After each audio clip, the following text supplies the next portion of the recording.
CEO hired a girl on contract for baby, discovers she's a virgin, and falls deeply in love. Hi, my beautiful story readers family. Beautiful people are not always good, but good people are always beautiful. And let me tell you, you are not just good, you are extraordinary. You fill my world with love and kindness, and I'm endlessly grateful for each one of you. Yesterday, I was overwhelmed by the flood of your heartfelt comments. Reading them made me feel so proud and blessed to have a family like you, a family that stands by me, supports me, and shares this incredible journey together. You make my world brighter, and I can't thank you enough for your endless support. How did you enjoy the last story? I can't wait to hear your thoughts in the comments because your words mean everything to me. Now, my dear friends, let's move forward with today's journey. Today, we'll be talking about something close to my heart, yoga. Let's proceed with love and positivity. The setting sun painted Manhattan's glass towers in shades of amber and gold, a sight Sumit Tiger had witnessed countless times from his penthouse office on the 87th floor. Today, however, the familiar view felt like a cruel reminder of everything slipping through his fingers. At 35, he stood at the apex of New York's financial district, but the empire he'd built was crumbling beneath his feet. His reflection in the floor-to-ceiling window showed a man he barely recognized. The perfectly tailored Tom Ford suit couldn't hide the shadows under his eyes or the tension in his jaw. His dark hair, usually meticulously styled, betrayed signs of running his hands through it countless times today. The platinum wedding band on his left hand felt like it was burning his skin. The message from his lawyer, delivered just hours ago, replayed in his mind with devastating clarity. Sumit, Arya's been planning this for years. The offshore accounts, the shell companies, the leaked trade secrets. It was all orchestrated. She's not just filing for divorce, she's orchestrated a hostile takeover through proxy shareholders. I'm sorry, but she's about to own controlling interest in Tiger Industries. 8 years of marriage, 8 years of building an empire together, or so he thought. The signs had been there, he realized now. The late-night phone calls she claimed were about charity galas. The mysterious business trips that never quite aligned with her foundation's calendar. The subtle changes in their joint accounts that his trusted wife assured him were routine adjustments. Sumit's hand clenched around the crystal tumbler of untouched whiskey. The amber liquid caught the dying sunlight, reminding him of another evening 3 months ago when he'd first sensed something was wrong. He'd come home early, hoping to surprise Arya with dinner plans, only to find her in a hushed video call in his home office. The screen had gone dark too quickly, her explanation too rehearsed. He'd dismissed his suspicions then, choosing trust over doubt. What a fool he'd been. His phone buzzed with another message from the bank. More assets, frozen pending investigation. Arya's claims of financial misconduct had triggered automatic protections, cutting him off from his own wealth. The irony was bitter. Every safeguard he'd put in place to protect their empire was now being used against him. Mr. Tiger, his assistant's voice crackled through the intercom, carrying a note of urgency he'd never heard before. The board is waiting in the main conference room. They're demanding immediate action. Sumit closed his eyes, letting his forehead rest against the cool glass. Below, the city was beginning to light up, millions of tiny lights flickering to life as darkness descended. How many of those lights represented other dreams, other battles, other betrayals? "Tell them I'll be there in 5 minutes, Maya," he responded, his voice steady despite the storm raging inside him. Professional to the end, his father would have been proud. His father. The thought brought a fresh wave of pain. James Tiger had built the foundation of this company from nothing, teaching Sumit the value of integrity in business and loyalty in relationships. What would he say if he could see how his son had let it all slip away? Summit straightened his Hermes tie, a habit from better days that now felt like muscle memory mocking him. The silk, a deep crimson that Arya had chosen, power colors for power moves, darling, seemed to tighten around his throat like a noose. The wall of awards and achievements that lined his office, Forbes 40 Under 40, Ernst and Young Entrepreneur of the Year, the Financial Times' most innovative CEOs, now felt like artifacts from another man's life. Each acrylic and crystal testament to success would likely be packed up by morning, replaced by whatever puppet CEO Arya and her conspirators had chosen to manage their hostile acquisition. His phone buzzed again, this time a text from Arya herself. "Don't fight this, Summit. You taught me too well. Just sign the papers and walk away with your reputation intact. It's better this way." Better. The word ignited something in him, a spark of the fire that had driven him to build Tiger Industries into a billion-dollar technology empire. Better for whom? The woman who'd spent 8 years studying his methods only to use them against him. The board members who'd smiled to his face while selling their shares to her shell companies. He took one last look at the city sprawled before him. His city, the concrete and steel jungle where he'd once been king. Within hours, his position as CEO would be ceremonial at best, his voting rights suspended pending the investigation Arya had masterfully orchestrated. Years of building relationships, innovating technologies, and pushing boundaries, all of it balanced on the edge of oblivion. But as he turned toward the conference room, something shifted in Summit Tiger's eyes. The defeated slump of his shoulders transformed into the posture of a man who'd weathered storms before. His father's voice echoed in his memory. "The measure of a man isn't in how he handles success, son. It's in how he rises from failure." He would lose today. Arya's plan was too perfect, too meticulously executed to prevent that. She'd studied his methods, learned his strategies, and used them all against him with surgical precision. His soon-to-be ex-wife's machinations had cost him everything he'd built. But Summit Tiger had built his empire once. As he strode toward the conference room, his footsteps echoing through the emptying corridors of power, a new resolve crystallized in his mind. He would rebuild again, not for revenge, but to prove that success built on betrayal could never outlast success built on integrity. The boardroom doors loomed before him, voices murmuring behind the frosted glass. Summit squared his shoulders, checked his reflection one last time in the polished surface, and reached for the handle. He might enter this room a king about to be dethroned, but he would leave it a man with nothing left to lose, and sometimes that was the most dangerous kind of man to be. Taking a deep breath, he pushed open the doors, ready to face whatever came next. The chapter of his life story titled Summit and Arya was ending. But as the sun finally disappeared behind Manhattan's skyline, he couldn't know that his greatest chapter was about to begin, one that would start in the most unexpected place, with the most unexpected person, and change everything he thought he knew about love, trust, and the true meaning of wealth. Chapter 2. A Chance Encounter. 3 months could change everything. Summit Tiger knew this better than most as he sat in the corner of the Daily Grind, a modest coffee shop in Brooklyn that couldn't have been further from his former life's pristine corporate cafes.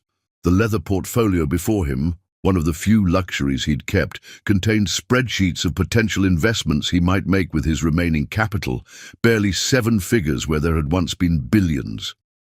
The autumn rain pelted against the cafe's windows, creating a steady rhythm that matched his pensiveness. His Italian wool suit had been replaced by dark jeans and a cashmere sweater. Still quality, but understated. He'd learned quickly that his former wardrobe attracted the wrong kind of attention in his new circumstances. The cafe buzzed with the morning rush, students hunched over laptops, freelancers claiming tables for the day, and workers grabbing their daily fix before heading to their offices. Summit watched them with a newfound appreciation. These were the kind of people he used to see only through tinted car windows or from his penthouse view. Now, he was one of them. His phone buzzed, another email from his lawyers. The investigation into Arya's dealings was ongoing, but progress was slow. She'd covered her tracks too well, using everything he'd taught her about business strategy against him. The irony wasn't lost on him. He'd married a brilliant woman. He just hadn't expected her brilliance to be weaponized for his destruction. "Sir, would you like a refill?" The voice cut through his brooding, but when he looked up to decline, the words died in his throat. Standing beside his table was a young woman who seemed to embody resilience itself. Her dark skin glowed despite the obvious exhaustion in her eyes, and her curly hair was pulled back in a neat bun that somehow managed to look both professional and slightly rebellious. Her name tag read, Gretchen. "Yes," he found himself saying, though his cup was still half full. "Thank you." As she poured the coffee with practiced precision, Summit noticed details his business instincts hadn't quite forgotten how to spot. The slight tremor in her hands, suggesting stress. The way her eyes kept darting to the manager's office. The worn but immaculately maintained state of her uniform. This was someone fighting their own battles. The morning rush intensified. Summit watched as Gretchen, he'd caught her full name from another barista calling out, "Calliope, you've got tables 7 through 12, moved through the space with remarkable efficiency. She balanced 3 plates of breakfast items while taking orders, managed the express coffee queue, and somehow maintained a genuine smile that reached her eyes despite the chaos. Then it happened. A patron pushed back their chair without looking, catching Gretchen mid-stride. The plates went airborne in slow motion, a ballet of impending disaster. The crash that followed silenced the entire cafe. "Calliope, my office now." The manager's voice cut through the quiet like a whip, a short man with a permanent scowl emerging from behind the counter. Summit watched as Gretchen's professional composure cracked, just slightly. "Mr. Reynolds, please, I can explain. My father, the payment for the house was due and I had to—" "I don't want excuses. That's the 3rd set this month. It's coming out of your paycheck, and one more incident like this." The threat hung in the air, and Summit saw something he recognized all too well, the look of someone watching their world teeter on the edge of collapse. He'd seen it in his own mirror not so long ago. Before he realized what he was doing, Summit was on his feet. "Excuse me," his voice carried the authority of his former boardroom days. "I believe I'm responsible for the incident. The gentleman's chair caught my briefcase strap, which caused the collision." The lie rolled off his tongue smoothly, years of corporate negotiations making it sound perfectly plausible. Mr. Reynolds's demeanor shifted instantly at the intervention of a customer. "Oh, well, in that case, I'd be happy to cover the cost of the damaged items," Summit continued, pulling out his wallet. "And I must say, despite the accident, your employee's handling of this morning's rush has been exemplary. I've been here since opening and her efficiency is remarkable."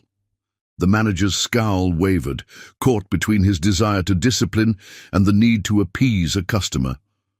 "Well, yes, of course. Gretchen, clean this up and get back to work.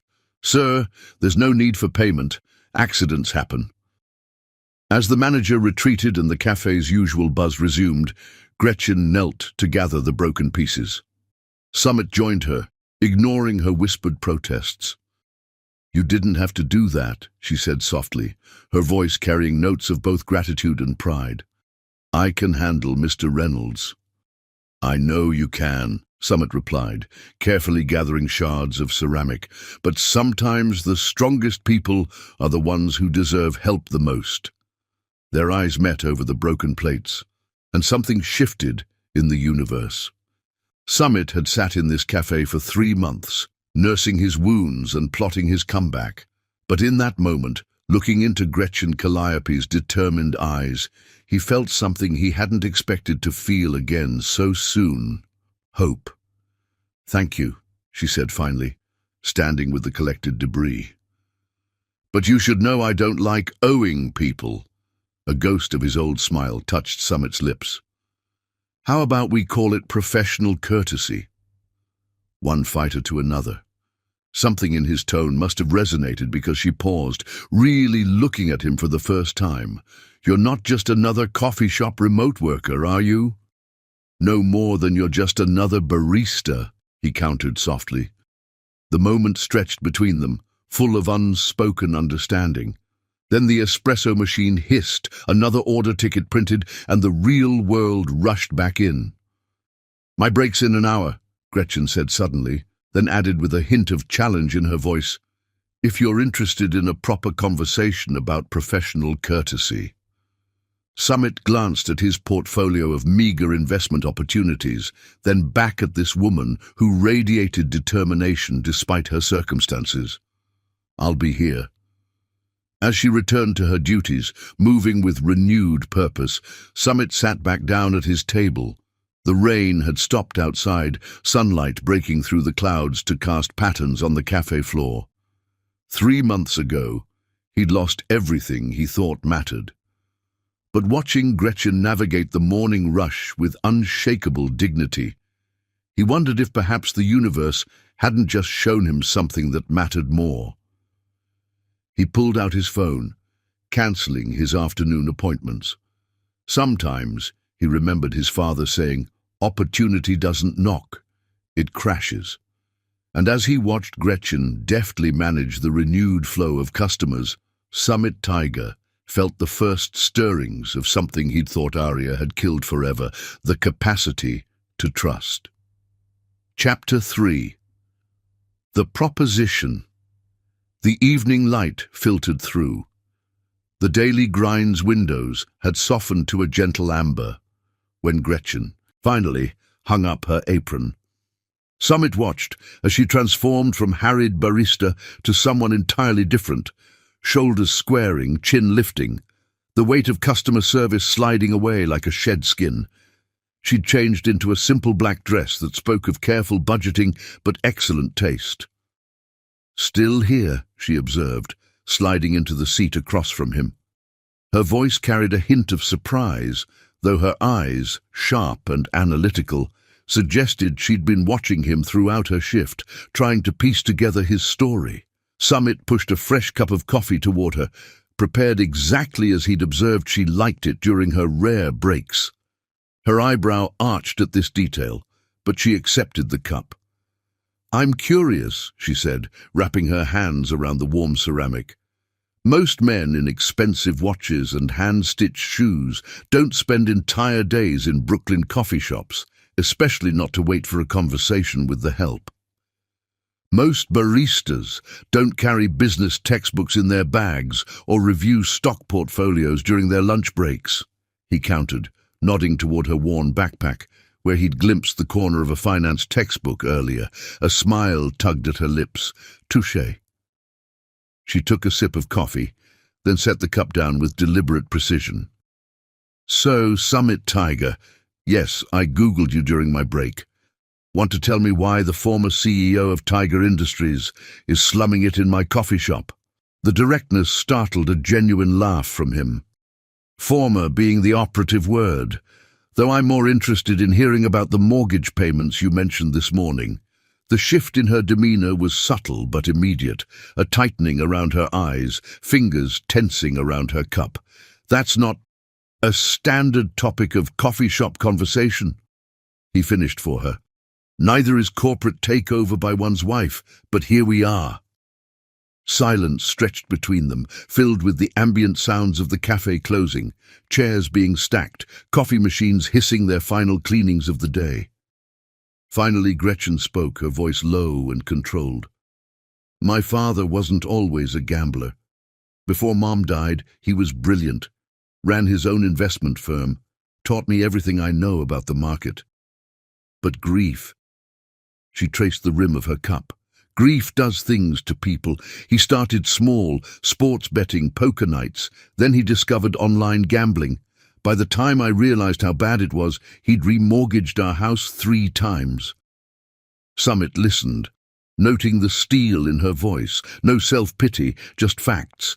It reminded him of himself in boardroom battles.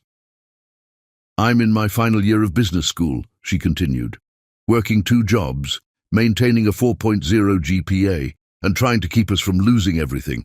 The bank gave us one last extension, but we need $250,000 by the end of the month, or we lose the house my grandfather built with his own hands. My father's in rehab now, trying to get clean, but—" She shrugged, the gesture containing volumes of unspoken worry. "And you're too proud to ask for help," Summit observed. "Pride has nothing to do with it. I believe in earning what I get. The world doesn't owe me anything." Summit leaned back, studying her. In another life, she would have been exactly the kind of person he'd have fast-tracked for executive leadership. "What if I told you I could help you save your house?" Her eyes narrowed. "Nothing's free in this world, Mr. Tiger. What's the catch?"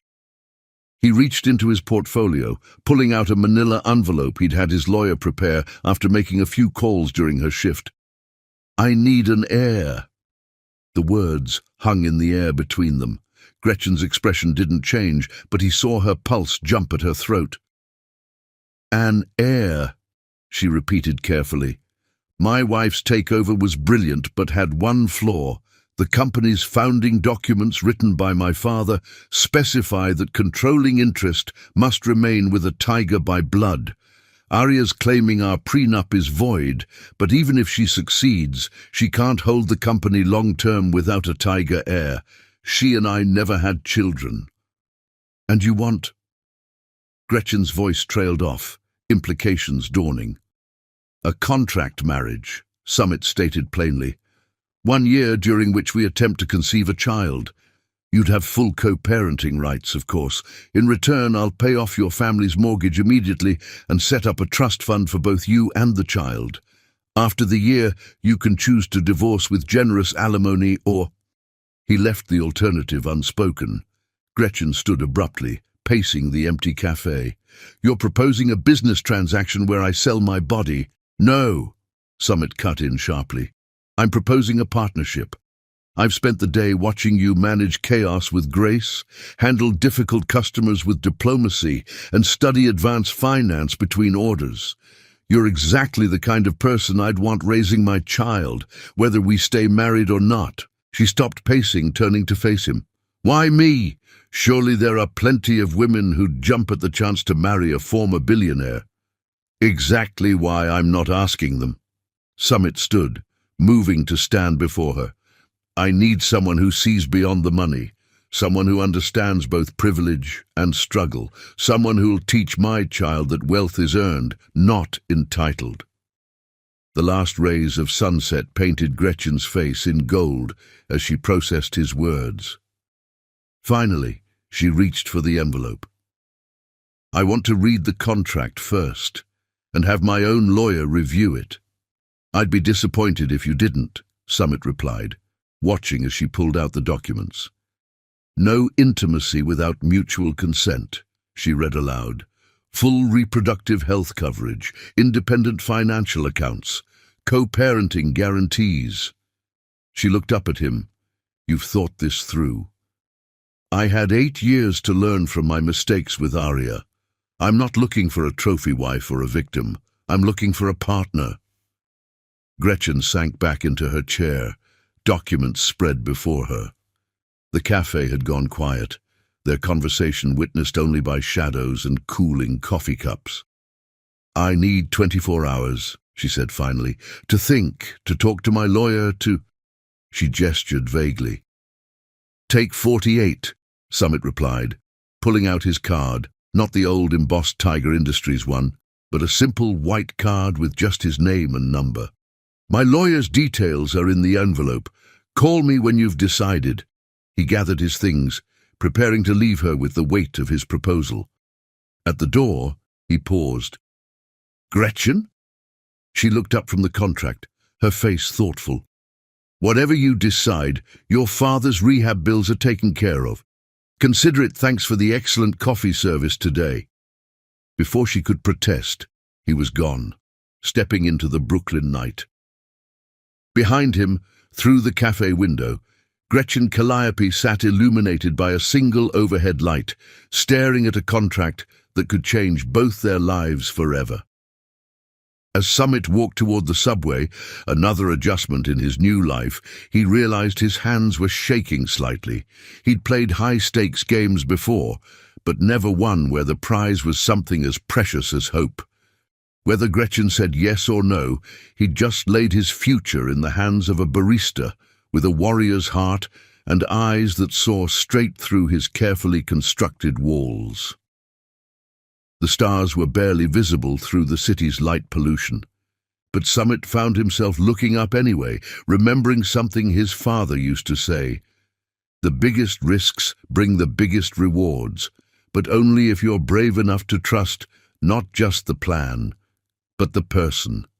For the first time since Arya's betrayal, Summit Tiger was ready to trust again. Now he just had to wait and see if Gretchen Calliope was willing to take the same leap of faith. Chapter 4. Unexpected Revelations. The law office of Preston and Associates occupied the third floor of a converted brownstone in Manhattan's Lower East Side. Summit sat in the conference room, watching afternoon shadows creep across stacks of contracts and medical disclosure forms. Across the table, Gretchen's lawyer, a sharp-eyed woman named Janet Chen, scrutinized every clause with the precision of a surgeon. "The terms are unusually generous," Chen remarked, glancing at Summit over her reading glasses. "Full medical coverage, independent accounts, substantial trust fund provisions. Most arrangement marriages I've seen are far more restrictive." "Most arrangement marriages aren't with her," Summit replied simply, his eyes drifting to where Gretchen sat in the waiting room, visible through the glass partition. She was reviewing her own copy of the contracts, a pencil tucked behind her ear, highlighting and making notes with the same focused intensity he'd seen her apply to coffee orders and textbooks. 48 hours had stretched into a week of negotiations, background checks, and medical screenings. "Standard procedure," his lawyer assured him, though Summit caught the knowing looks exchanged between the legal teams. They'd all seen rushed marriages before, desperate attempts to secure inheritances or prevent hostile takeovers. This felt different. "There is one matter we need to discuss privately," Chen said, closing the folder before her. "The medical results came back this morning." Summit's attention snapped back to the lawyer. "Is there a problem?" Chen's expression remained professionally neutral, but something in her tone shifted. "That depends on your perspective, Mr. Tiger. The tests confirm that Ms. Calliope is—" She paused, choosing her words carefully. "Inexperienced in matters of intimacy." The revelation hit Summit like a physical force. Through the glass, he watched Gretchen tuck a stray curl behind her ear, unaware of the conversation that was about to change everything. "I see," he managed, his mind racing. "Does she know you're telling me this?" "She authorized full disclosure between parties, but Mr. Tiger," Chen leaned forward, her professional detachment cracking slightly, "Gretchen is not just my client. She was my teaching assistant at Columbia Business School. She's brilliant, dedicated, and despite her circumstances, she's never taken the easy path. If this arrangement is just about securing an heir—" "It's not," Summit interrupted, surprising himself with the vehemence in his voice. "Not anymore." Rising from his chair, Summit walked to the window, looking out at the city he'd once ruled. The week's interactions with Gretchen flashed through his mind. Her insistence on paying for her own coffee during their meetings, the way she'd negotiated every clause of the contract with sharp intelligence, how she'd made him laugh for the first time in months with her dry observations about corporate culture. "I need a moment," he said quietly. Chen nodded, gathering her papers and slipping out.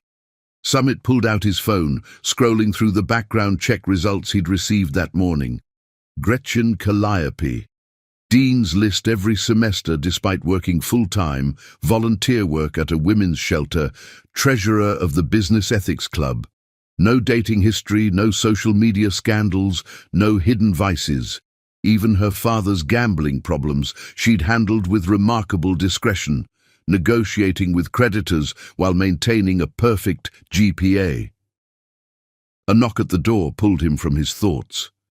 Gretchen stood there, highlighted contract in hand, looking professional in a simple navy dress she'd probably bought second-hand. "Your lawyer said you wanted to speak with me?" Her voice was steady, but he caught the slight tension in her shoulders. "Come in." Summit gestured to the chairs, but remained standing himself. The medical results came back. Ah. A flush crept up her neck, but she met his gaze directly. "I assume this changes things." "Yes," he said softly, "but not in the way you might think." Moving to sit across from her, Summit chose his next words carefully. "When I proposed this arrangement, I thought I was being pragmatic. An heir for financial security, a fair business transaction. But you're not just a transaction, Gretchen." She stiffened slightly. "I don't need pity, Summit." "Pity?" He shook his head. "I'm in awe of you. You've maintained your integrity through circumstances that would break most people. You've earned every achievement through pure merit. And now I learned that despite all the pressure and opportunities to take easier paths, you've waited for something real." Gretchen's fingers twisted the contract in her lap. "I didn't wait out of some noble principle. There just wasn't time. Between school and work and taking care of Dad, you chose responsibility over instant gratification. You chose long-term goals over short-term pleasure. You chose to build something meaningful instead of settling for temporary solutions." Summit leaned forward, his voice softening. "Do you know how rare that is in my world?" The afternoon light caught the tears threatening to spill from her eyes, but Gretchen blinked them back. "What are you saying, Summit?" "I'm saying I want to change the terms of our arrangement, not the practical aspects. You'll still have everything we discussed, but I don't want to rush this. No pressure for an heir, no timeline for intimacy. I want to do this right." "Right," she echoed, confusion evident in her voice. Summit stood, moving to kneel beside her chair. The gesture would have felt melodramatic with anyone else, but with Gretchen, everything felt natural. "Let me court you properly. Let me earn your trust, not just your signature on a contract.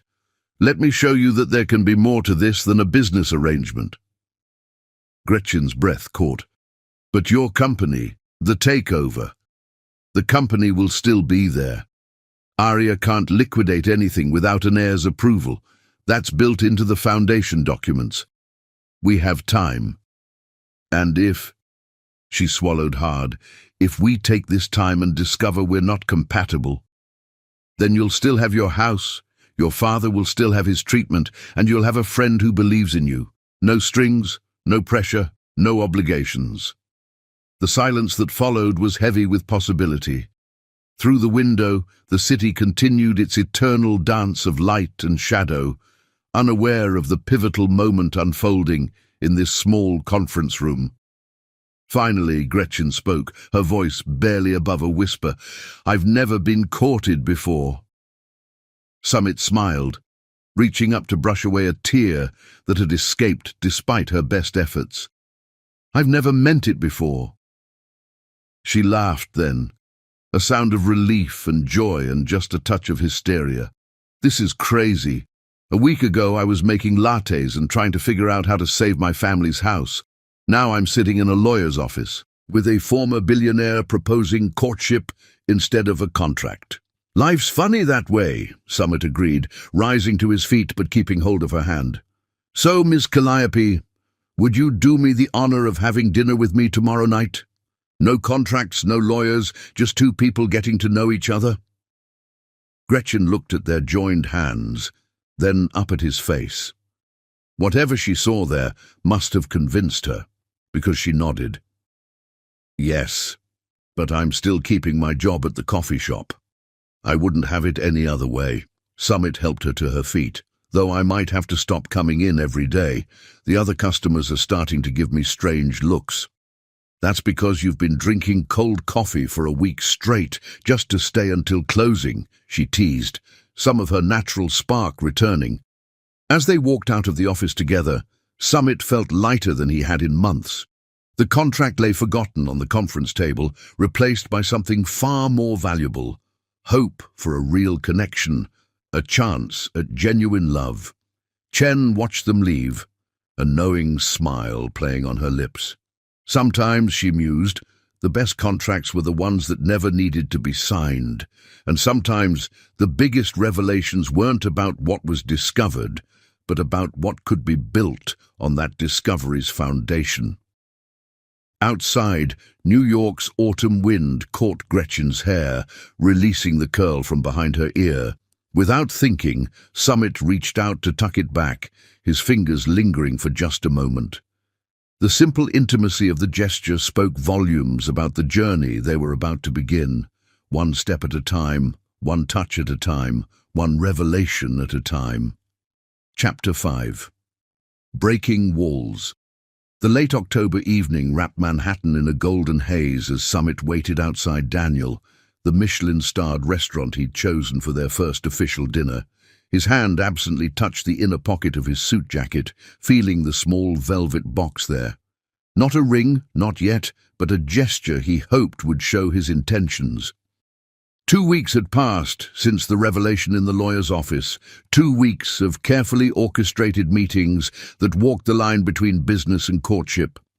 Summit had rediscovered parts of himself he thought Arya had destroyed forever: the ability to anticipate someone else's joy, the pleasure of planning surprises, the nervous excitement of anticipation.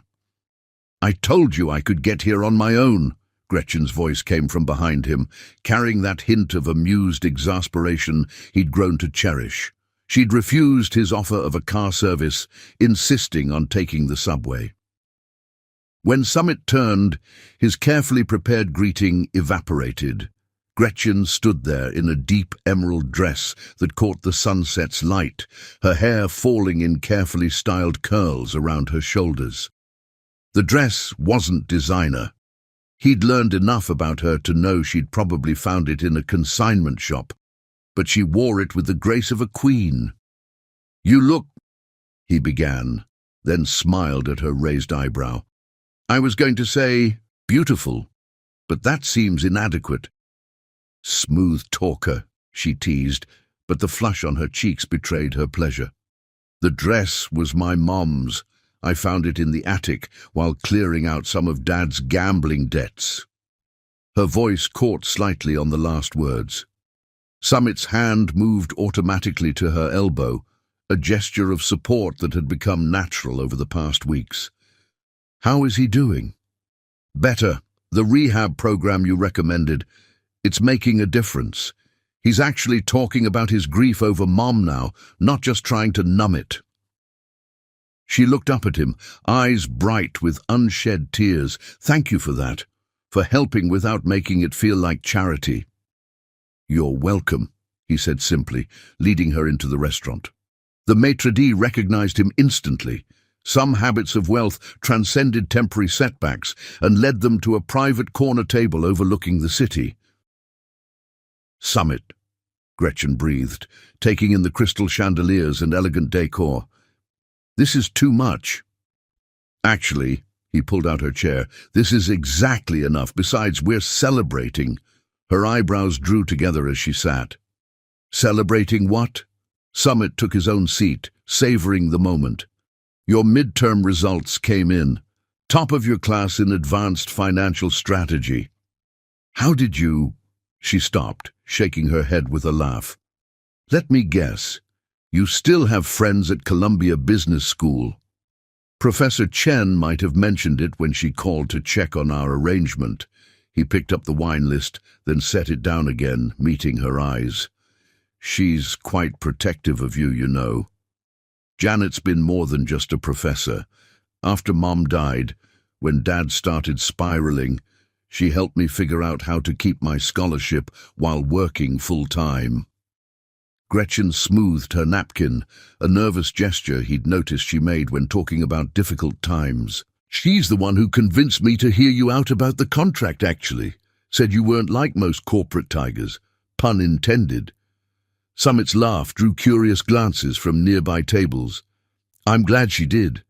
Though I have to admit, this isn't quite how I imagined things would progress when I first walked into your coffee shop." "You mean you didn't plan to fall for your contractual bride-to-be?" The words slipped out before Gretchen could catch them, and her eyes widened in momentary panic. Instead of deflecting with humor, Summit reached across the table, taking her hand. "No, I didn't plan it. Just like I didn't plan for Aria's betrayal, or losing my company, or finding myself sitting in a Brooklyn coffee shop watching the strongest person I've ever met balance 3 jobs and a 4.0 GPA without losing her compassion." The waiter approached, but Summit held up his free hand, asking for a moment. From his jacket, he withdrew the velvet box. "Summit," Gretchen started, alarm crossing her features. "It's not a ring," he assured her quickly, sliding the box across the table. "Open it." With trembling fingers, Gretchen lifted the lid. Inside lay a delicate gold key on a chain. Her confusion was evident. "It's the key to my father's first office," Summit explained softly. "The space where Tiger Industries began. It's still there, gathering dust in a small building in Queens. I've kept it all these years as a reminder of where I came from, that success isn't about the height of the tower you build, but the strength of its foundation." He stood, moving to her side of the table to fasten the necklace around her throat. The key settled just below her collarbone, catching the light like a promise. "I want you to have it," he continued, his fingers lingering on the chain, "because you remind me of everything I used to believe in before I let success corrupt those beliefs. You've shown me that true strength isn't in what you can take, but in what you can build while keeping your integrity intact." Gretchen's hand came up to touch the key, her eyes meeting his. "I don't know what to say." "Say you'll help me rebuild, not just the company, but everything. Say you'll let me prove that what started as a contract can become something real. Say you'll trust me to be worthy of your first love story." The restaurant had gone quietly respectful around them, other diners sensing the weight of the moment. Through the windows, New York's lights were coming alive, a constellation of earthbound stars. "I'm scared," Gretchen admitted, her voice barely a whisper. "Not of you, but of how much I want to say yes. I've spent so long being practical, being responsible." "Being strong doesn't mean you can't be vulnerable," Summit said gently. "Trust me, I'm learning that lesson right alongside you." She looked at him then, really looked at him, seeing past the former CEO, past the wealthy businessman, to the man who'd sat in her coffee shop day after day, watching her work with quiet admiration. The man who'd helped her father without fanfare, who'd changed the terms of their arrangement the moment he realized she deserved more than a business transaction. "Yes," she said finally, her smile breaking through like sunrise. "Yes to rebuilding. Yes to making this real. Yes to—" She gestured between them. "Whatever this is becoming." Summit felt something in his chest expand, a warmth he'd thought forever frozen by Aria's betrayal. He leaned down, his intention clear, but hesitated a breath away from Gretchen's lips. "May I?" he whispered, giving her the choice. Her answer was to close the distance herself, the kiss soft and sweet and full of promise.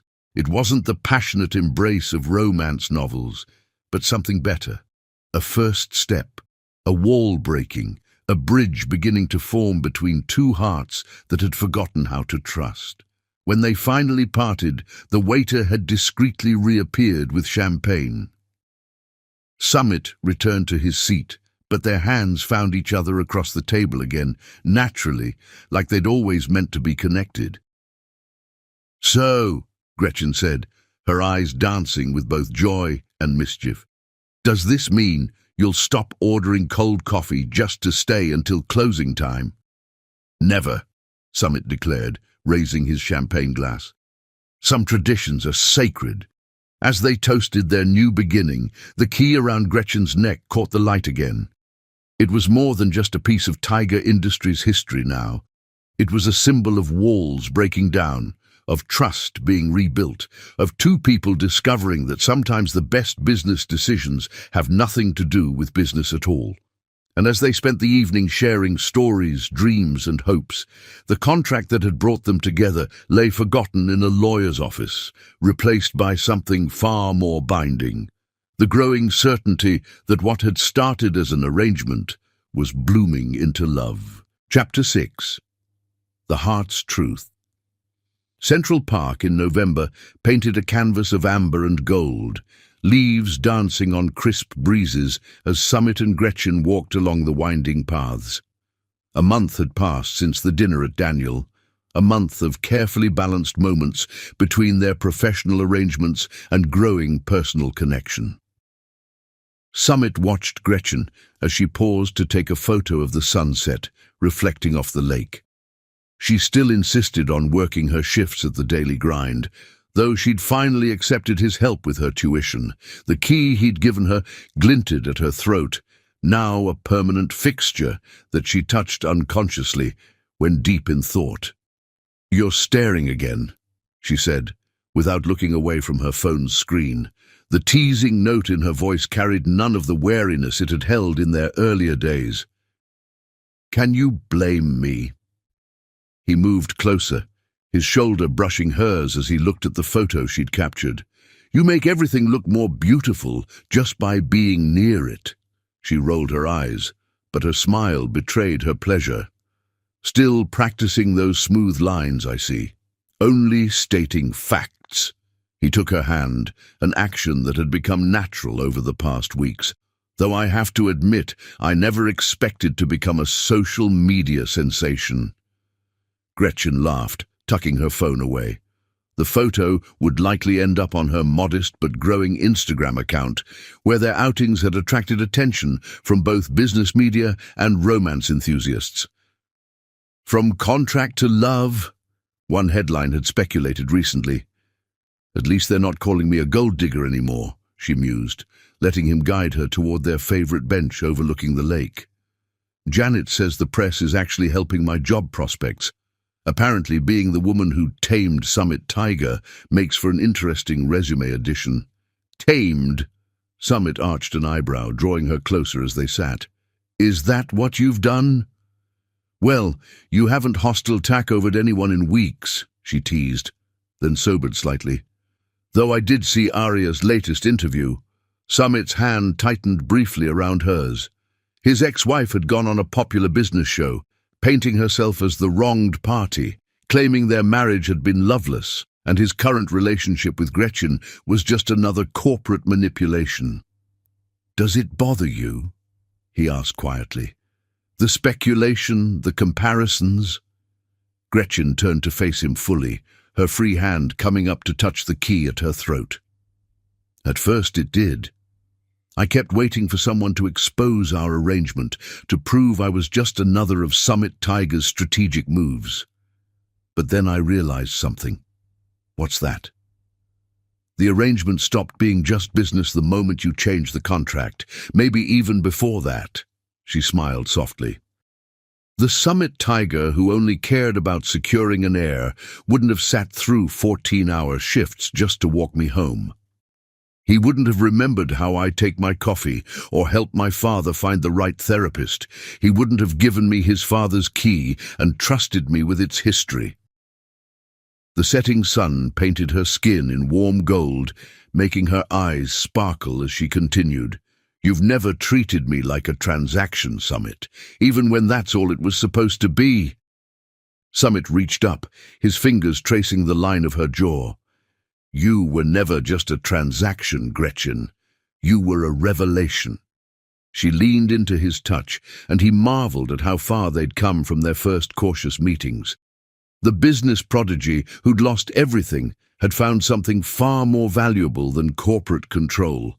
He'd found someone who saw past the wealth and power to the man beneath. "This isn't just business anymore, is it?" Gretchen whispered, echoing his own thoughts.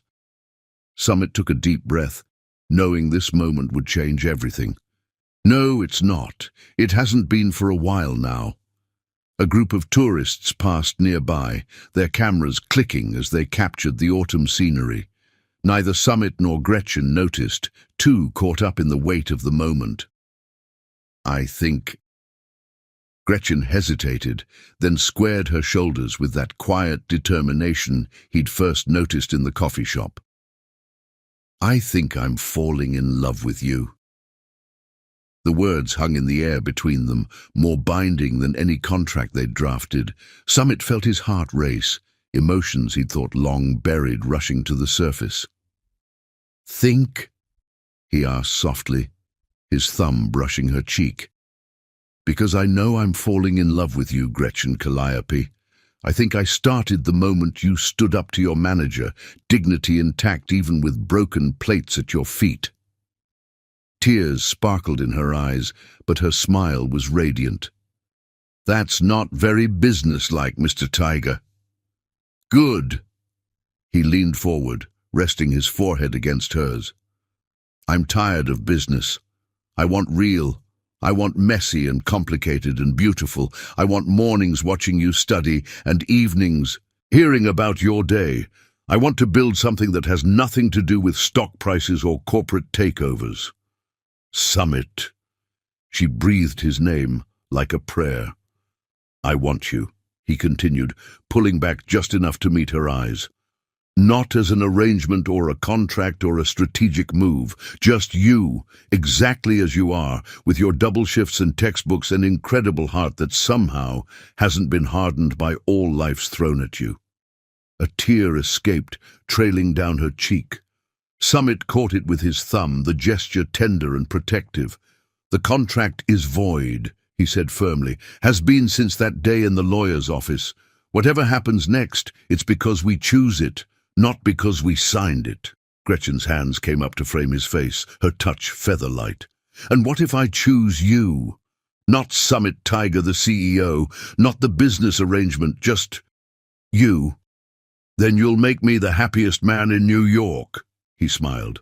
"Though I warn you, I still plan to drink cold coffee at your shop just to see you roll your eyes at me." She laughed, the sound pure joy. "I might have to cut you off. For your own good, of course." "Business decision." "No," she whispered, closing the distance between them. "Purely personal." Their kiss was different from the gentle one they'd shared at Daniel. This was deeper, richer, filled with the certainty of feelings too strong to be contained by legal documents or corporate strategies. When they finally parted, the sun had set completely, painting the sky in shades of purple and deep blue. The first stars were appearing, twinkling like possibilities. "So," Summit said, keeping her close, "what happens now?" Gretchen smiled, that mix of strength and sweetness that had first caught his attention, now directed fully at him. "Now, we write our own contract. No lawyers, no clauses, just promises we choose to keep." "Like what?" "Like promising to always tell each other the truth, even when it's hard." She touched the key at her throat. "Like promising to remember where we started, but not let it define where we're going." Summit caught her hand, pressing a kiss to her palm. "Like promising to love you more each day, not because a document requires it, but because my heart demands it." Around them, Central Park continued its eternal dance of seasons, leaves falling like nature's confetti around two people who had found each other in the most unexpected way. Their story, which had begun as a business arrangement, had transformed into something far more valuable. A love built on trust, understanding, and the courage to break down walls. As they sat together, planning their future with the same care they'd once used to plan their contract, both Summit and Gretchen knew that some arrangements couldn't be contained in legal documents or corporate strategies. Some arrangements were written in the heart, where the only binding clause was love. Chapter 7. Past shadows. The headlines exploded across every major business publication on a cold December morning. Tiger Industries heir apparent. Former CEO's new love interest has hidden past. Gretchen saw them first, her phone buzzing with notifications as she opened the daily grind for her morning shift. Her hands trembled slightly as she read the article, but her voice remained steady as she called Summit. "We have a problem." Within 20 minutes, Summit's car pulled up outside the coffee shop. He hadn't bothered with a tie, his usually immaculate appearance showing signs of haste. The concern in his eyes deepened when he saw Gretchen's face. "I saw the headlines," he said, reaching for her hand. "We can handle this." "Can we?" Gretchen led him to a quiet corner of the shop, away from curious eyes. She pulled up the full article on her tablet, where Arya's calculated attack lay in pristine digital clarity. The piece was masterfully crafted, painting a picture of a desperate family drowning in gambling debts, suggesting that Gretchen had orchestrated their entire relationship to save her family's fortune. Arya had somehow obtained photos of Gretchen's father outside various casinos, medical records from his rehab stays, even bank statements showing the mortgage payments. "She's been watching us," Summit realized, his jaw tightening. "All this time she's been gathering ammunition. It gets worse." Gretchen scrolled down, revealing quotes from supposed former classmates claiming she'd always been calculating, using her looks and intelligence to manipulate situations. "They're trying to make me look like me," a cool voice interrupted. Both Summit and Gretchen looked up to find Arya Tiger standing before them, impeccable in a Chanel suit that probably cost more than Gretchen's yearly tuition. "You have no right to be here." Summit started to rise, but Gretchen's hand on his arm stopped him. "No," Gretchen said quietly. "Let her speak. I want to hear what she has to say." Arya's perfectly sculpted eyebrow arched as she studied Gretchen. Well, perhaps you're not as naive as you appear." She settled uninvited into the chair across from them, her presence drawing attention from other customers. "I must admit, you played this better than I expected. The innocent barista act, the hard-working student routine. Very convincing." "It's not an act," Gretchen replied, her voice level. "But then you wouldn't understand that, would you? The concept of actually working for what you want." A flash of anger crossed Arya's face before her mask of sophisticated amusement returned. "Says the girl who signed a contract to marry a wealthy man. Please, spare me the moral high ground." "The contract was my idea," Summit interjected, but Arya waved him off. "Of course it was, darling, just like our marriage was your idea. You do so love to think you're in control." She leaned forward, her voice dropping to a silky whisper. "Tell me, Gretchen, has he told you about the other contracts, the ones before me? Summit has such a habit of trying to buy love." Gretchen felt Summit tense beside her, but her grip on his arm remained steady. "Whatever happened before doesn't matter," she said firmly. "The past is the past." "Oh, but it does matter." Arya's smile turned predatory. "Because history has such a delicious way of repeating itself. You see, I've made certain arrangements with some media outlets. By this afternoon, every major network will be running stories about your father's gambling addiction, your desperate financial situation, and how you seduced Summit Tiger in a calculated plan to save your family's fortune." "You're forgetting something," Gretchen replied, her voice gaining strength. "Those stories, they're true. My father is a gambling addict. We were in financial trouble, and yes, Summit and I did initially discuss a contract marriage." She stood slowly, drawing herself to her full height. "The difference is, I've never hidden from my truth." Summit watched in amazement as Gretchen faced down his ex-wife, her courage radiating like a physical force. "Go ahead," Gretchen continued. "Release your stories. Show the world my father's struggles. Expose our financial problems. But while you're at it, Make sure to include how he's been clean for 3 months now, attending daily meetings and counseling other addicts. Make sure to mention that I worked 3 jobs to keep us afloat while maintaining a 4.0 GPA. And definitely include that when Summit offered to help, the first thing I did was insist on a legal review of every document. Arya's composure slipped slightly. You're making a mistake defending him. I can destroy you both. No, Summit said quietly, standing to join Gretchen.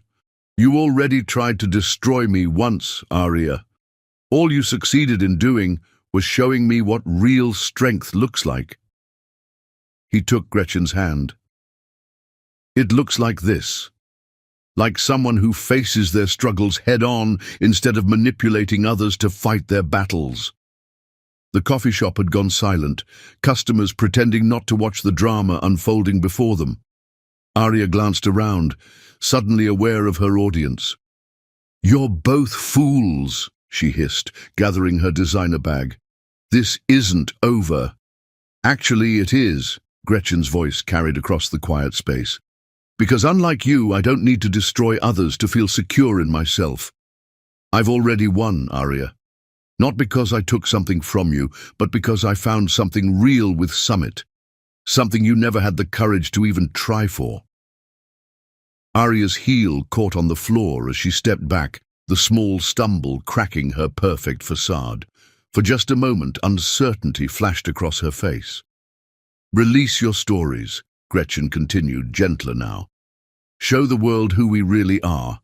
Because the truth is that Summit and I found each other when we were both at our lowest points. We saw each other's struggles and chose to face them together. That's not a scandal, Arya. That's a love story. The bell above the door chimed as Arya fled, leaving behind only the lingering scent of expensive perfume and defeated manipulation.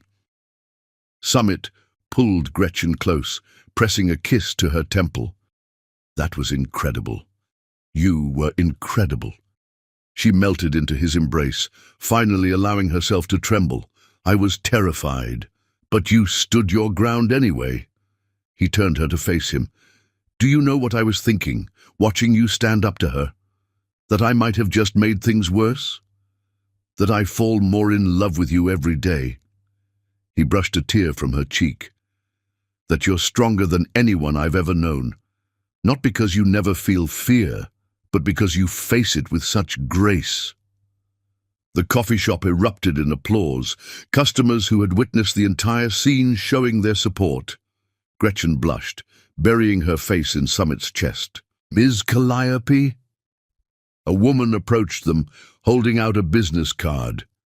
I'm Helena Martinez from the Wall Street Journal. If you're willing, I'd love to tell your real story.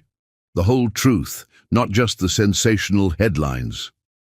Summit felt Gretchen straighten in his arms, gathering her courage once more. Actually, she said, I think it's time the world heard the truth about love that grows from honesty, not manipulation, about second chances and real strength. As they sat down with the reporter, Summit watched Gretchen begin to tell their story, not the sanitized version Arya had tried to twist, but the real one, with all its complications and beauty. He touched the key hanging at her throat, remembering his father's words about foundations and trust. Outside, snow began to fall, covering Manhattan in a clean white blanket. Like their love story, it was covering the past but not erasing it, creating something new and beautiful from what had come before. The shadows of the past might still linger, but in facing them together, Summit and Gretchen had proven that true love isn't about perfect beginnings. It's about choosing each other, flaws and all, and building something stronger than any force trying to tear it down. Chapter 8. The Proposal. The rebuilt Tiger Industries headquarters gleamed against the February sky, its glass and steel facade reflecting the winter sunset like flames. Inside the grand ballroom on the top floor, New York's elite gathered for the company's official relaunch gala, curious to witness Summit Tiger's phoenix-like rise from the ashes of betrayal. Gretchen stood before the floor-to-ceiling windows, adjusting the emerald silk gown Summit had insisted on having custom-made for her. The Wall Street Journal article had changed everything, transforming their story from potential scandal into a modern fairy tale of redemption and real love. The public had fallen in love with the barista who'd stood up to corporate manipulation with grace and authenticity. "You're fidgeting again," Janet Chen observed, appearing at her side with 2 champagne flutes. "Relax, you've earned your place here." "Have I?" Gretchen accepted the champagne, her other hand unconsciously reaching for the key that still hung at her throat. "Sometimes it feels like I'm living someone else's life." "Really?" Janet's eyebrow arched. "The Gretchen Calliope I know earned her MBA while working full-time, helped rehabilitate her father, and stood up to one of the most powerful women in New York business. That sounds very much like your life." Gretchen smiled, remembering how far they'd come since those early days in the lawyer's office. Her father was now 6 months sober, counseling other addicts and slowly rebuilding his own consulting practice. The family home was secure, and her final semester at Columbia was drawing to a close, with job offers already rolling in. "Speaking of powerful women," Janet nodded toward the entrance, "your boyfriend's about to make quite a statement." Summit appeared in the doorway, commanding attention without effort in his perfectly tailored tuxedo. But it wasn't his appearance that drew gasps from the assembled guests. It was what he carried. In his hands was a familiar stack of papers, the original contract that had brought them together. Their eyes met across the crowded room, and Gretchen felt her heart skip. There was something in his expression, a mixture of nervousness and determination she'd never seen before. "Ladies and gentlemen," Summit's voice carried across the suddenly hushed room, "thank you all for coming tonight to celebrate Tiger Industries' new beginning. But before we discuss business, I have something more important to address." He began walking toward Gretchen, the contract held before him like an offering. 8 months ago, I sat in a coffee shop, watching the strongest, most remarkable woman I'd ever met balance 3 jobs while pursuing her dreams. I thought I was being clever, offering her a business arrangement that would solve both our problems. Murmurs rippled through the crowd as Summit stopped before Gretchen. "I had it all planned out, a contract marriage, an heir to secure the company's future, a neat solution to restore what I'd lost. But something happened that no contract could have anticipated. With deliberate ceremony, Summit held up the papers.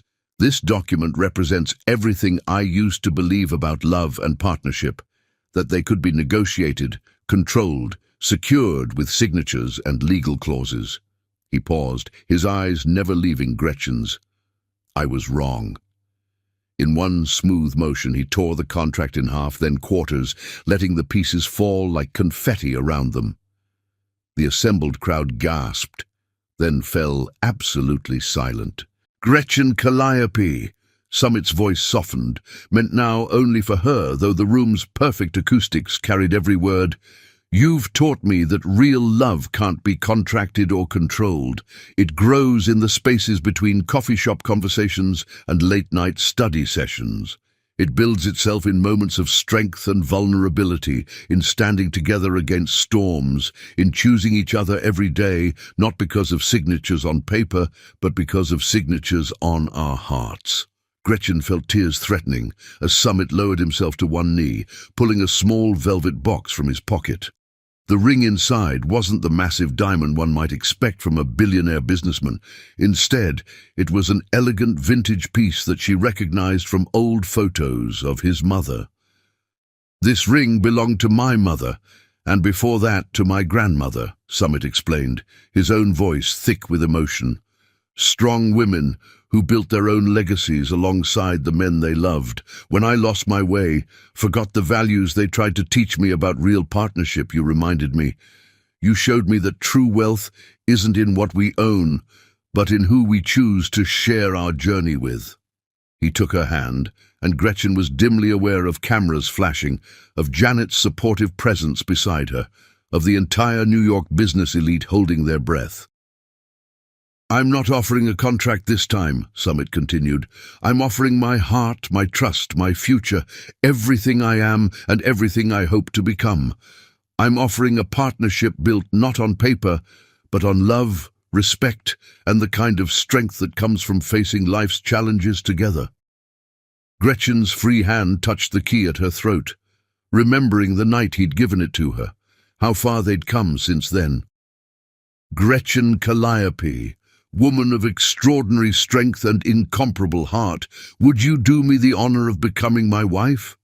Not because of any business arrangement or social advantage, but simply because I love you more than I ever thought possible. The silence in the room was absolute. Hundreds of New York's most powerful people collectively holding their breath. But Gretchen barely noticed them.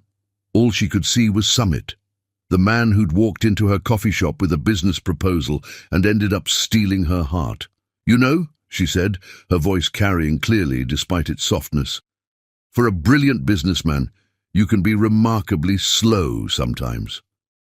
Summit's eyebrows drew together in confusion, and she laughed, the sound pure joy. I've been yours since you sat drinking cold coffee for 14 hours just to walk me home. I've been yours since you helped my father without asking anything in return. I've been yours since you tore up the first contract and asked to court me properly. She pulled him to his feet, taking his face between her hands. Yes, Summit Tiger.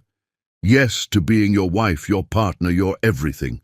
Yes to building a future that has nothing to do with contracts and everything to do with love.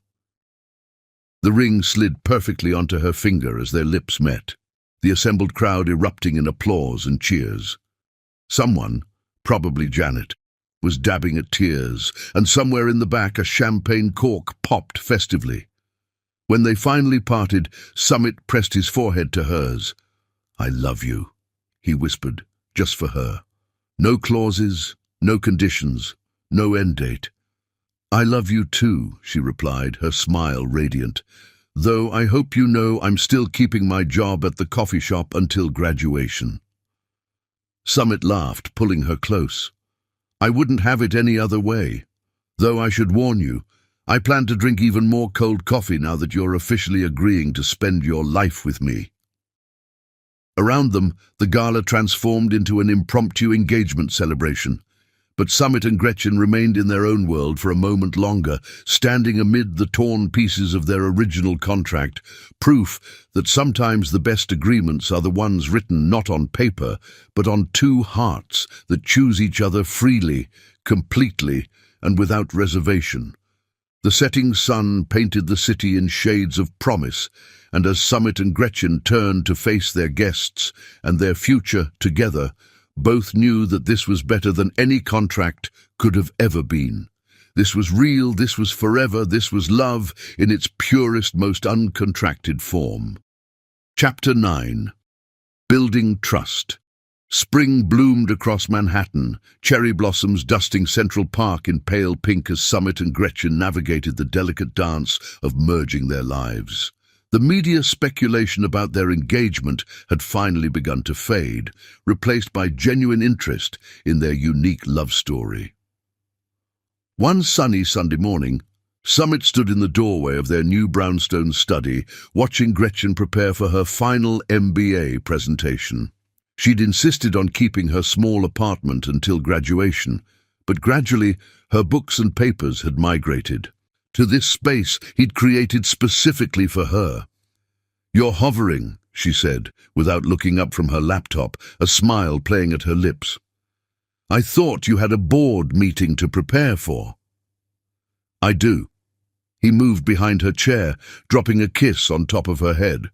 But watching my brilliant fiancé revolutionize modern business theory is far more interesting.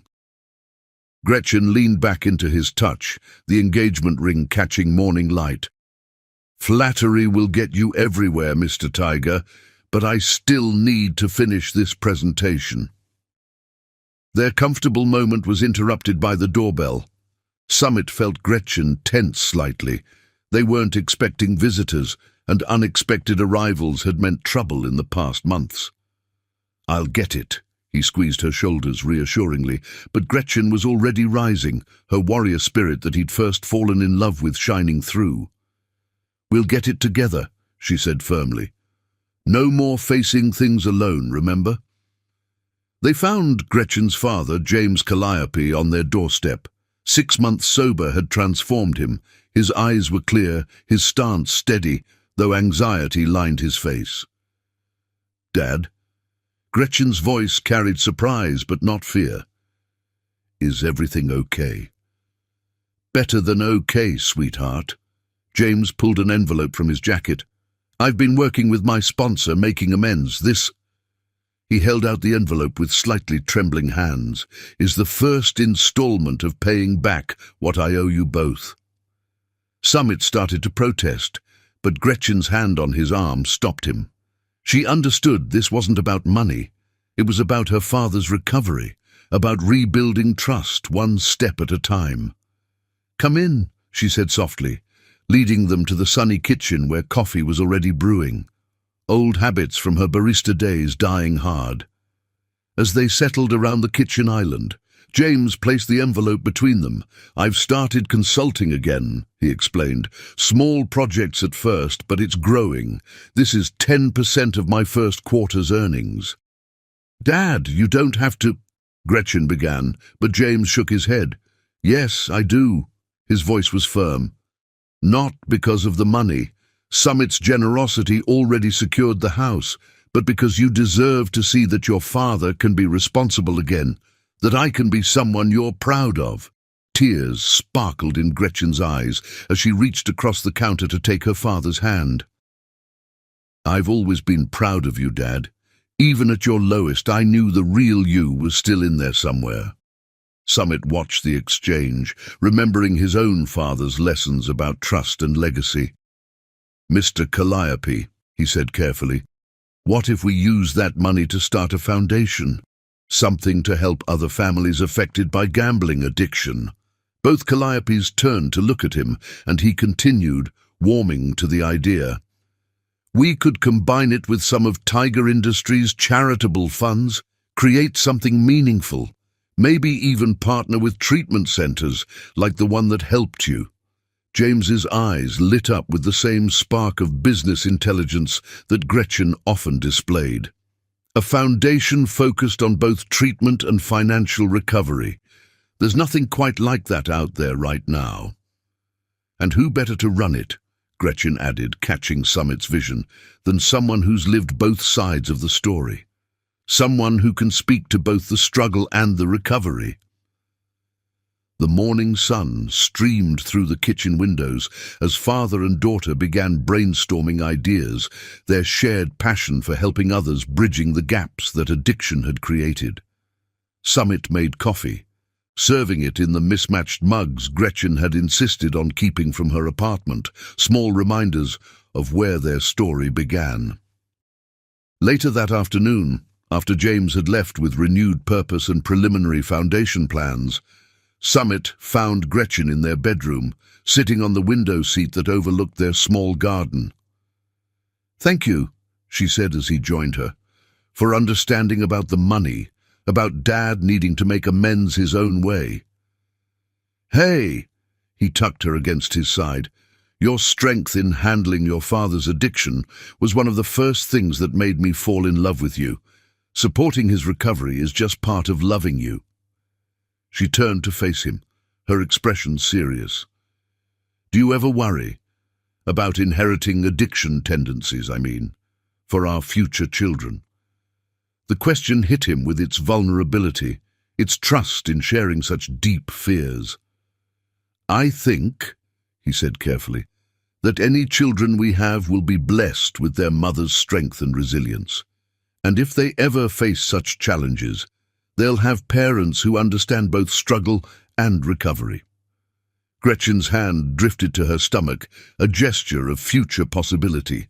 I've been thinking about children more lately, about what kind of parents we'll be. Honest ones, Summit said firmly.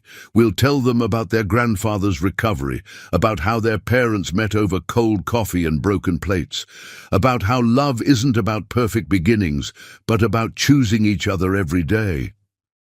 Even the hard days, especially the hard days. He kissed her temple. That's what makes it real.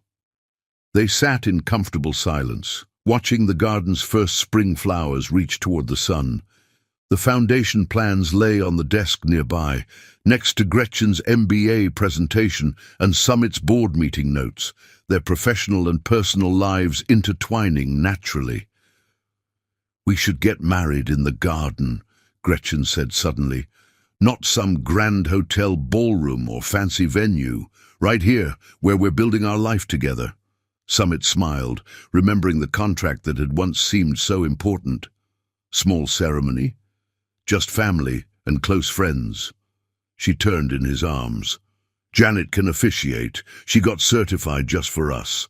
Dad can walk me down the aisle when he gets his 9-month sobriety chip. And maybe... She bit her lip, suddenly shy. Maybe we could serve coffee from the daily grind, for old time's sake. Only if you promise not to make me drink it cold, he teased, then grew serious. It's perfect, Gretchen, just like you. Not perfect, she corrected, touching the key that still hung at her throat. Real. That's better than perfect anyway. As the afternoon light painted their room in shades of gold, Summit held his fiancée close, marveling at how far they'd come from that first business proposal. They'd faced media scrutiny, family struggles, and the ghosts of past betrayals, emerging stronger with each challenge. Trust, they'd learned, wasn't built in grand gestures or legal documents. It was built in small moments, in keeping promises, in facing fears together, in choosing love over pride again and again. Their foundation was stronger than any contract could have created, because it was built on something far more powerful than business arrangements or social advantages. It was built on love, freely given and freely returned, growing stronger with each passing day. Chapter 10. A New Beginning. The May morning dawned perfect and clear, sunlight streaming through the brownstones' windows as final wedding preparations transformed their garden into an intimate paradise. White roses and cherry blossoms created natural arches, their fragrance mixing with the rich aroma of freshly brewed coffee from the Daily Grind's mobile cart.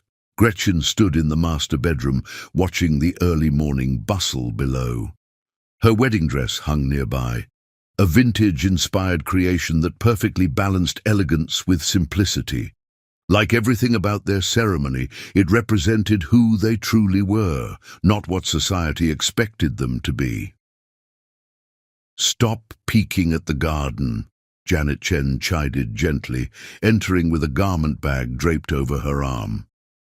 "Summit's down there directing the setup, and you know it's bad luck to see the groom before the ceremony." "Since when do you believe in luck?" Gretchen smiled, but stepped away from the window. "I thought you were all about making your own destiny." "Today I believe in everything," Janet laid the garment bag across the bed, "including the power of a father's redemption." As if on cue, a knock sounded at the door. James Calliope entered, looking distinguished in his new suit, the 9-month sobriety chip gleaming proudly on his lapel like a medal of honor. "Ready to help your old man practice walking straight?" he asked, his attempt at humor barely masking his emotion. Gretchen crossed the room to straighten his tie, a gesture that spoke volumes about their healed relationship. "You haven't walked anything but straight for 9 months, Dad. Today's just about showing everyone else what I already know. You're back." The moment was interrupted by excited voices from the garden. Summit's nieces had arrived, their flower girl dresses creating swirls of pastel colors as they explored the decorated space. "I should get started on your hair," Janet said, but James held up a hand. "Give us a minute," he asked softly. Once Janet had left, he turned to his daughter. "I have something for you. Your mother. She wanted you to have this on your wedding day." From his pocket, he withdrew a small blue velvet box. Inside nestled a delicate pearl bracelet that Gretchen remembered from childhood, watching it sparkle on her mother's wrist during special occasions. "Dad." Her voice caught as he fastened it around her wrist. "She'd be so proud of you, sweetheart, not just for graduating top of your class or for helping save Tiger Industries, but for your heart, for believing in second chances, in redemption." He touched the sobriety chip on his lapel. "For showing me the way back to myself." Tears threatened to spill, but Janet's return with the hair and makeup team created a welcome diversion. The next hours passed in a blur of preparation, laughter, and precious moments captured by their intimate photography team. Finally, Gretchen stood before the full-length mirror, transformed yet completely herself. The vintage-style dress hugged her curves before flowing into a modest train, its simplicity enhanced by her mother's pearls at her wrist and Summit's key still hanging at her throat. Her dark skin glowed with happiness, and her eyes sparkled with joyful anticipation. "Summit's going to stop breathing when he sees you," Janet declared, adjusting the simple veil one last time. Now, dressed in her officiant's robe, she looked both professional and emotional. "Are you ready?" Gretchen took a deep breath, catching her father's proud reflection behind her. "I've been ready since cold coffee and broken plates." The garden had been transformed into an enchanted space, with only 50 carefully chosen guests seated beneath flowering arbors. The Daily Grind staff, dressed in formal versions of their work attire, served specialty coffee drinks named after milestone moments in Summit and Gretchen's relationship.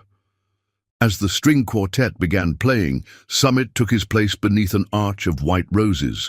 He'd chosen a classic black tuxedo but wore no tie, a nod to their coffee shop beginnings. His eyes fixed on the French doors leading from the house to the garden, his heart racing with anticipation. The music shifted and the doors opened. James appeared with Gretchen on his arm, and Summit forgot how to breathe. She was radiant, beautiful in a way that transcended physical appearance. She glowed with love, strength, and the kind of joy that comes from knowing exactly where you belong. Their eyes met across the garden, and everything else faded away. The carefully planned ceremony, the gathered guests, even Janet's eloquent words about love and trust became background to the electric connection between them. When it came time for their vows, Summit spoke first, his voice carrying clearly across the hushed garden. "Gretchen Calliope, I stand here today not as a CEO, not as a businessman, but as a man who found his heart again in a Brooklyn coffee shop. You came into my life when I'd lost faith in love, in trust, in the possibility of real partnership. You showed me that true strength isn't in controlling everything, but in being vulnerable enough to let someone else in." He took her hands in his, thumbs brushing over her knuckles. "I vow to love you through cold coffee and broken plates, through board meetings and midnight study sessions. I vow to be your partner in all things, to support your dreams as fiercely as you've supported mine. I vow to remember every day that real love isn't about contracts or conditions. It's about choosing each other again and again, through whatever life brings." Gretchen's voice trembled slightly as she began her own vows. "Summit Tiger, you walked into my coffee shop with a business proposal and walked out with my heart. You saw me, not just the struggling barista or the ambitious student, but all of me. You helped me save my family without making it feel like charity, helped me achieve my dreams without trying to control them." She squeezed his hands. I vow to be your partner in all things, to face whatever challenges come our way together. I vow to keep believing in second chances, in the power of redemption, in the kind of love that builds rather than breaks. I vow to choose you every day, not because of any contract, but because my heart recognized its home in yours. Janet's voice was thick with emotion as she led them through their ring exchange. The bands were simple platinum, inscribed with a coffee cup on the inside, their private joke, their origin story, their reminder of how love can bloom in the most unexpected places. By the power vested in me, Janet declared, and with more joy than I can express, I now pronounce you husband and wife. Summit, you may kiss your bride. Their first kiss as married couple was sweet and profound, carrying the weight of their journey and the promise of their future. The garden erupted in applause and cheers, coffee cups raised in celebration. As they turned to face their guests, now officially Mr. and Mrs. Tiger, the setting sun painted the garden in shades of gold and rose. The Daily Grind staff began serving their signature drink for the toast, a special blend they'd named Second Chances. Summit pulled Gretchen close, whispering in her ear, "Happy?" She touched the key at her throat, then the pearl bracelet at her wrist. Symbols of past and future combined. Beyond happy, this is better than any fairy tale because it's real, it's ours. Their garden reception lasted well into the evening, intimate and joyful. James gave a touching speech about redemption and love's power to heal. Janet told the story of watching them fall in love across contract negotiations. The Daily Grind staff presented them with a coffee bean unity ceremony, blending their favorite roasts just as they had blended their lives. As they shared their first dance beneath strings of twinkling lights, Summit and Gretchen held each other close, swaying to the music. They'd come so far from that first business proposal, from contracts and conditions, from broken trust and shattered dreams. They'd built something stronger than any legal document could create. A love based on understanding, growth, and the courage to believe in second chances. Their story, which began with cold coffee and broken plates, had transformed into something rare and precious, a real-life fairy tale, complete with all the complexities and imperfections that made it authentically theirs.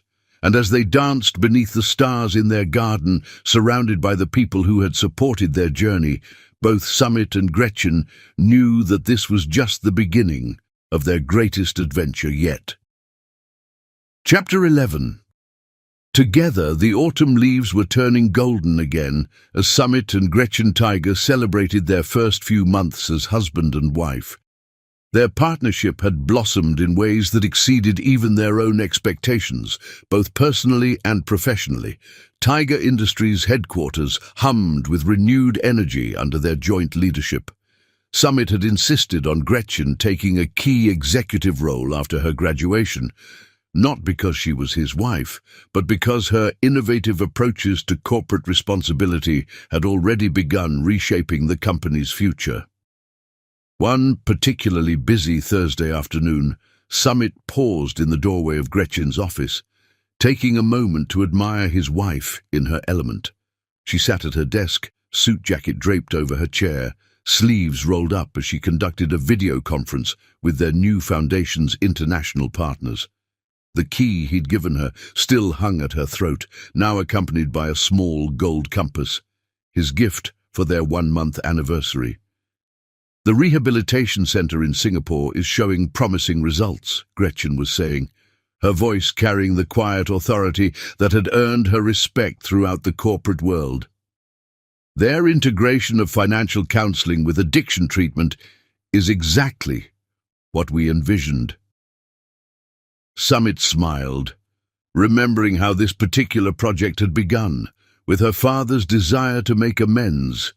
The Tiger Calliope Foundation for Recovery and Financial Rehabilitation had quickly become a model for comprehensive addiction treatment worldwide.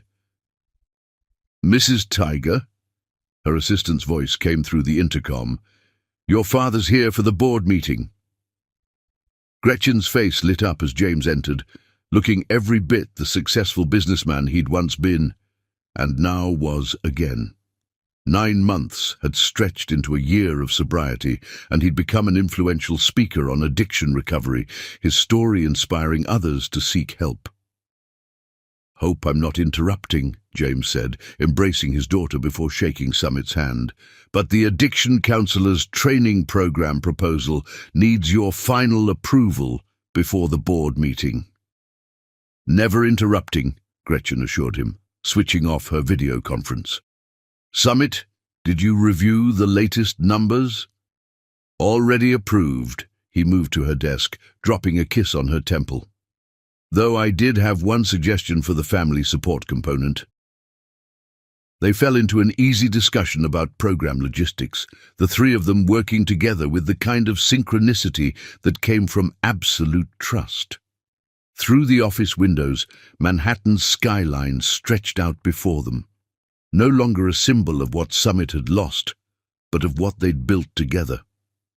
Later that evening, after a successful board meeting where the training program had been unanimously approved, Summit and Gretchen walked home through Central Park.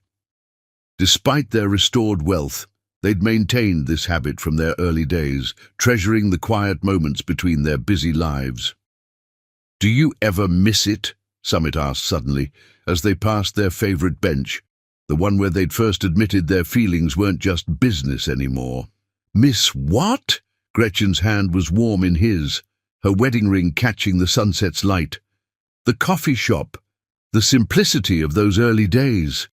She laughed, the sound still his favorite melody. "You mean, do I miss you sitting there for 14 hours drinking cold coffee just to walk me home?" "Hey, that was a solid business strategy," he protested with a grin. She stopped walking, turning to face him. "I don't miss the struggle or the uncertainty, but sometimes I do miss making your coffee. It felt like our own private language, before we had words for what we were feeling." Summit pulled her close, breathing in the subtle vanilla scent of her perfume mixed with the autumn air. "We could put an espresso machine in your office." "Already done," she smiled against his chest. "Your assistant called mine.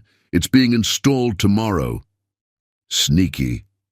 "Strategic," she corrected, pulling back to meet his eyes. "Speaking of strategic, I have something to tell you."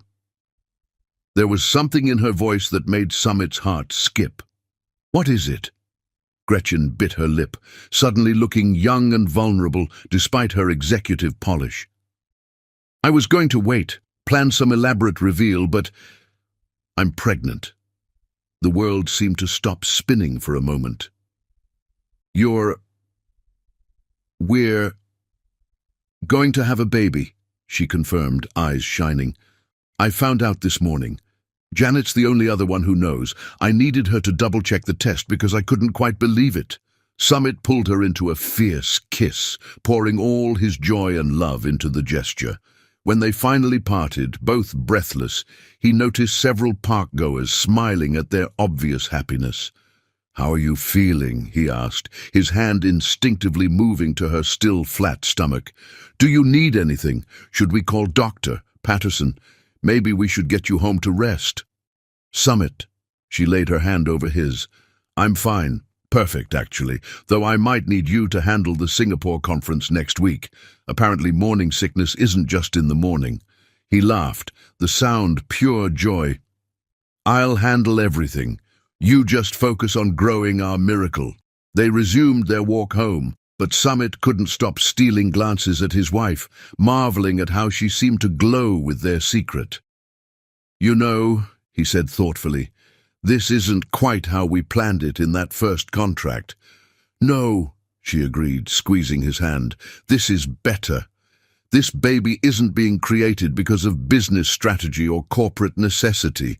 It's happening because we love each other, because it's right for us." As they approached their brownstone, Summit pulled Gretchen to a stop one more time. "Thank you," he said softly. "For what?" "For breaking every clause in that original contract. for showing me that the best things in life can't be negotiated or planned, for giving me a real family instead of a business arrangement." Gretchen reached up to touch his face, her eyes full of love. "Thank you for letting me, for being brave enough to tear up that contract and risk your heart again." They stood there for a moment, the autumn wind swirling leaves around their feet, both remembering how far they'd come from that first meeting in a Brooklyn coffee shop.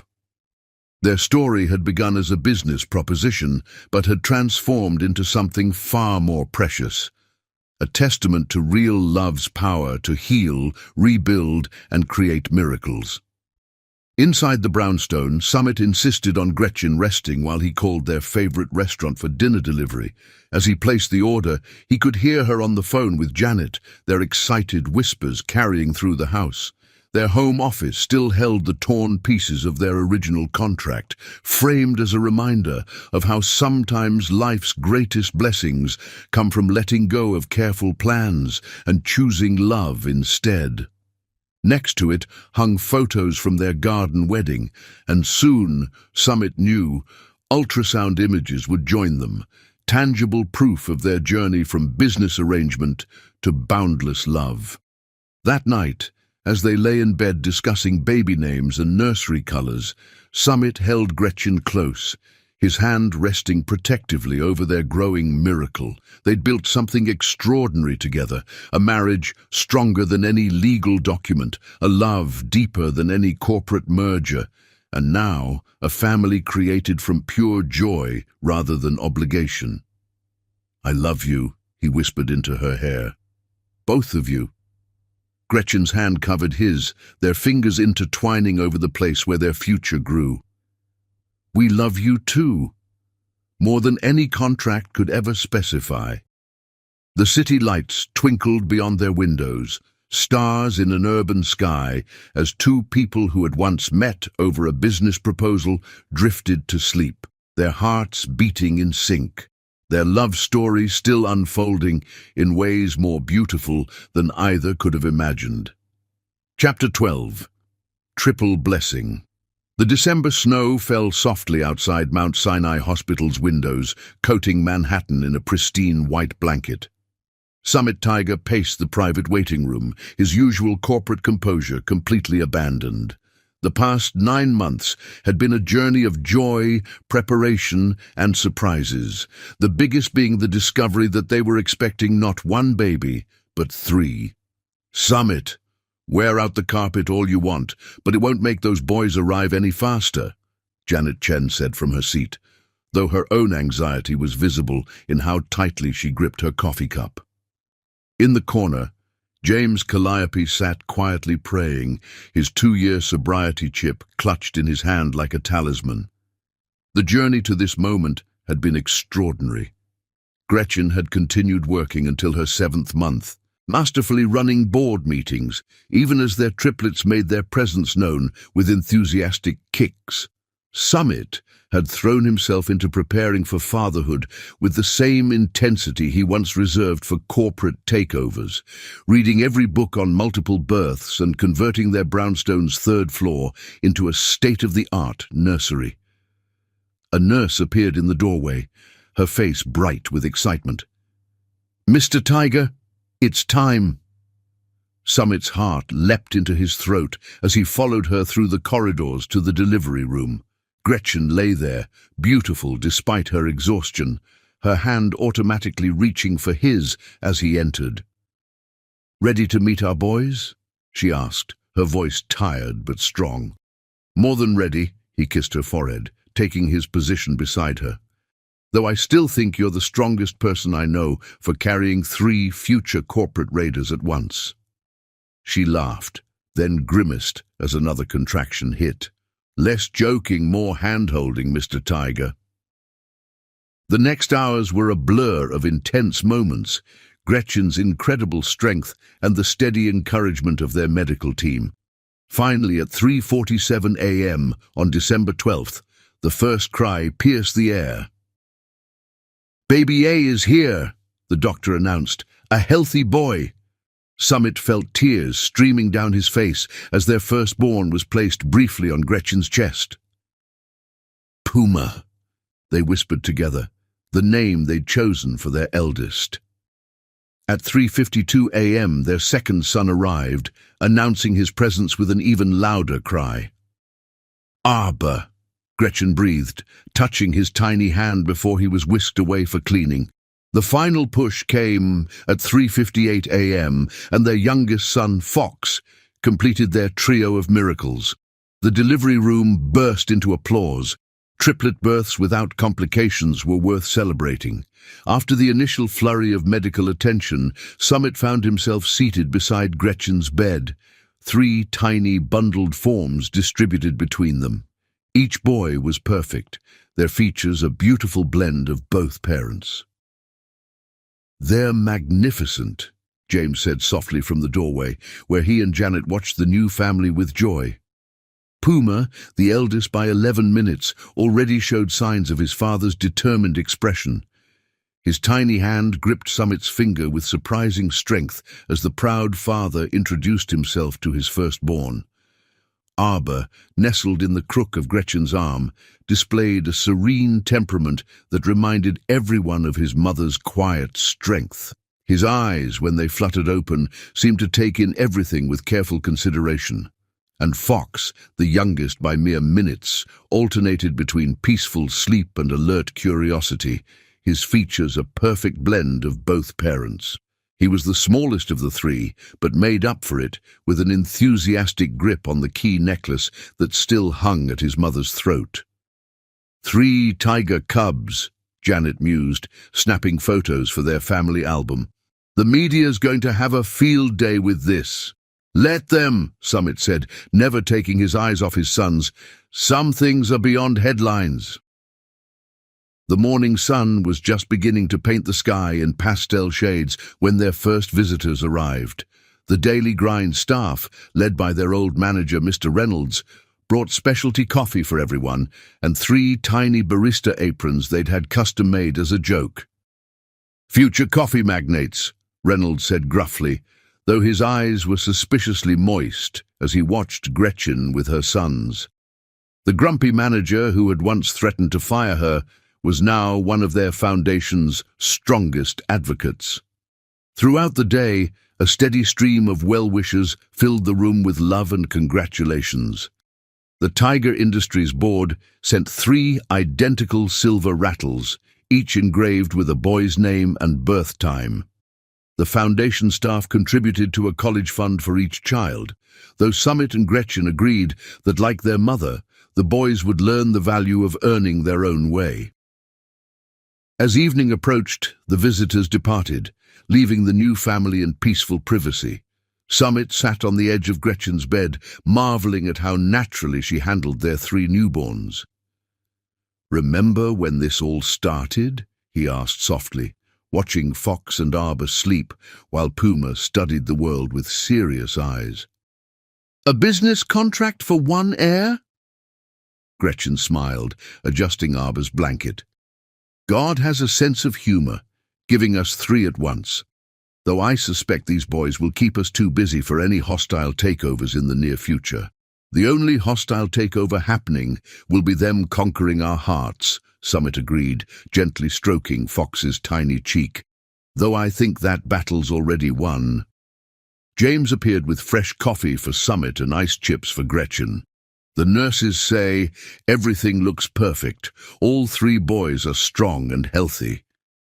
"Like their mother," Summit said proudly. "Like both their parents," James corrected, watching his grandsons with wonder.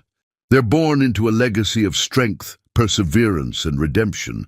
These boys will grow up knowing that second chances are possible, that love is stronger than any contract, and that true wealth isn't in bank accounts, but in family bonds."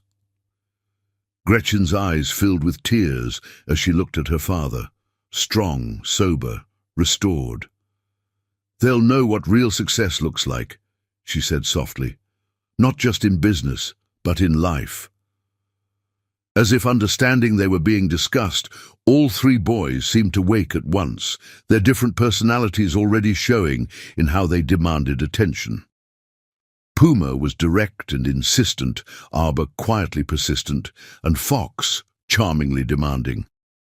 Summit and Gretchen worked in perfect synchronization, tending to their son's needs with the same partnership that had rebuilt Tiger Industries.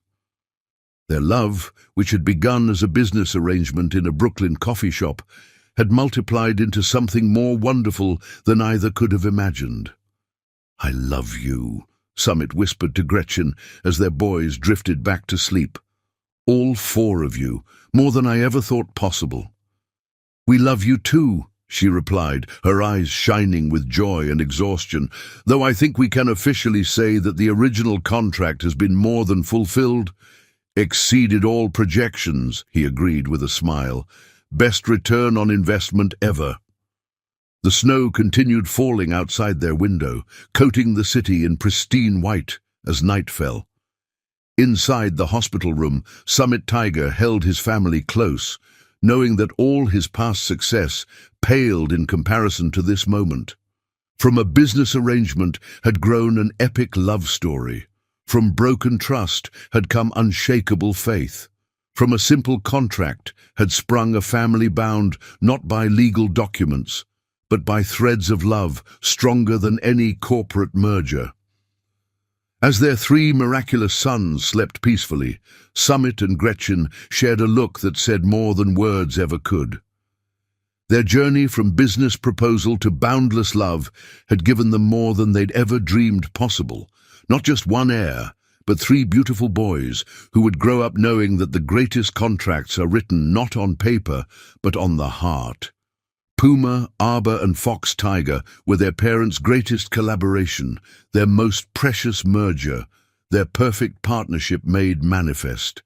And as the new family spent their first night together, the torn pieces of the original contract that had brought Summit and Gretchen together gathered dust in their frame at home. A reminder that sometimes life's greatest blessings come from letting go of careful plans and letting love write its own terms. From the ashes of betrayal, Summit and Gretchen built something greater than a business empire. They built a love story that would be told for generations, proving that sometimes the best contracts are written not on paper, but on the heart. Subscribe if you liked.